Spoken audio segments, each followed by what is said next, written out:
What's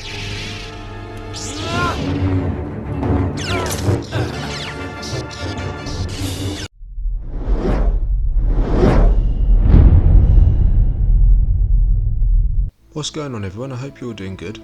In today's video we're going over an idea of what if Anakin defeated Obi-Wan and Mustafar. Before we get started, it would be great if you could subscribe to the channel to keep up to date on all the regular Star Wars uploads that we're doing, and if you'd like to show even more support for the channel, it would be great if you could hit the like button. So in this scenario, the Revenge of the Sith plays out just the way it is in the movies, until we get to the moment where Obi-Wan has the high ground over Anakin, or technically Vader. It's over, Anakin! I have the high ground! You underestimate my power! Don't try it! So in this moment, Anakin realises just how much of a disadvantage he's at compared to Obi-Wan. At this point, the dark side is new to Anakin, and he hasn't fully embraced it. His journey to the dark side is still relatively in its early stages. From Anakin's perspective, the reason he's doing all of this after all is to gain the necessary powers to save his wife from death. He didn't want to lose her the way he'd lost his mother. In essence, Anakin's descent into the dark side was fueled by love. Love for his mother, and now love for his wife. It was this love that led to the fear of loss. Anakin realises there's too much at stake for him to just lash out at Obi-Wan with pure hate. He knows this will leave him fairly susceptible to being struck down, and well and truly losing everything in an instance. Anakin closes his eyes, and takes a moment to recall certain teachings which had served him well up until this point. This is Anakin pulling on his Jedi training to fuel the darkness within him. He remembers one of the most influential Jedi he'd ever met, Qui-Gon Jinn. Anakin takes a moment and recalls Qui-Gon's advice to him just before the pod race on Tatooine. Remember, concentrate on the moment. Feel, don't think. Use your instincts. I will.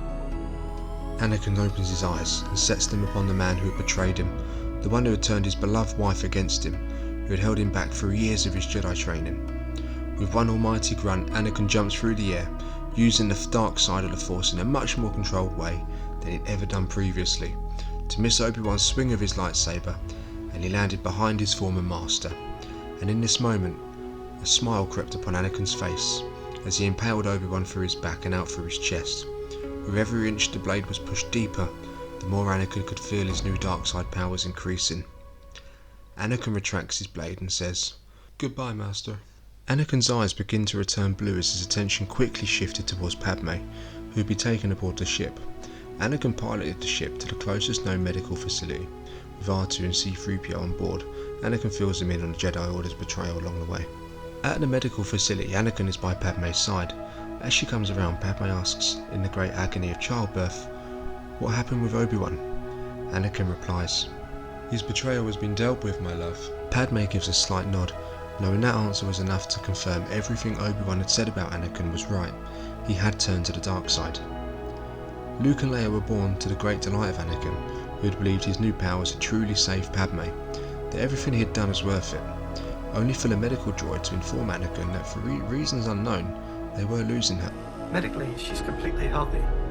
For reasons we can't explain, we are losing her.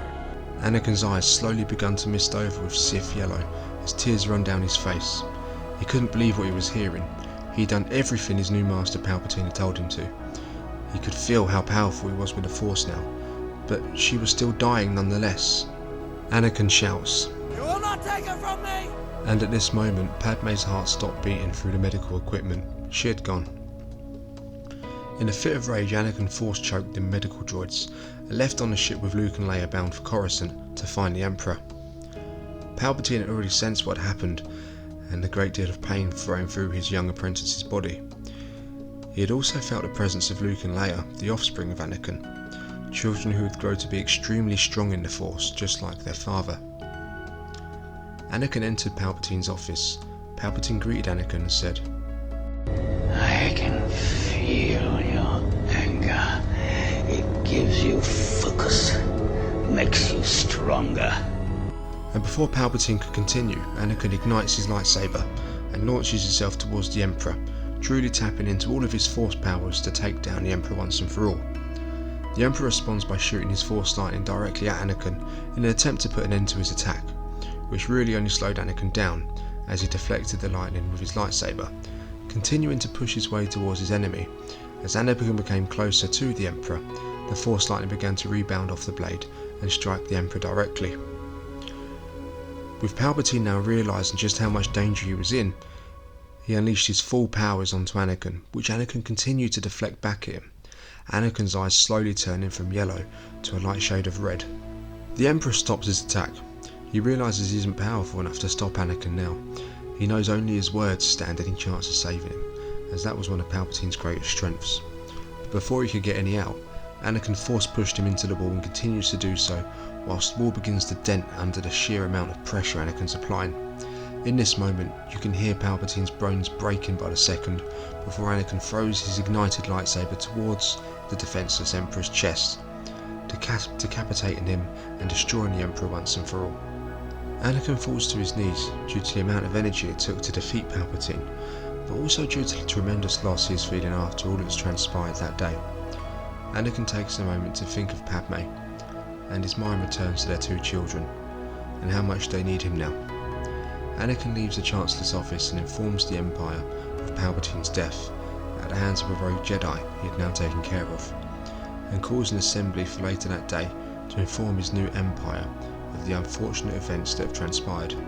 A short time later, Anakin arrives at the assembly with his two children and announces, "Today the galaxy has suffered great losses. As you will have heard, the Jedi, the order sworn to protect and uphold peace and justice, have turned against you.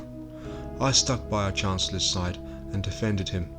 Whilst I was away dealing with the rogue Jedi Obi-Wan Kenobi, who betrayed and murdered our Padme Amidala, another evil Jedi Master launched an unsuspecting assault on our defenceless Chancellor and destroyed him.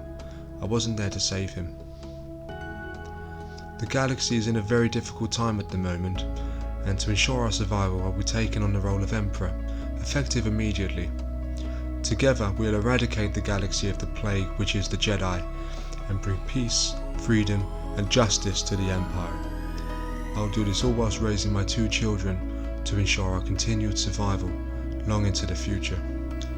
Well, that's all I've got so far, guys. I hope you enjoyed it. I've not really done anything like this before, but I thought I'd give it a go and it's quite fun. So if you'd like to know what happens next, if you'd like me to do a part 2, let me know in the comments. It'd be great to hear some feedback on it. And if you're new to the channel, remember to subscribe. That'd be brilliant. And if you really want to show your support, it'd be great if you can hit the like button. But until next time, may the Force be with you, and I'll see you in the next video.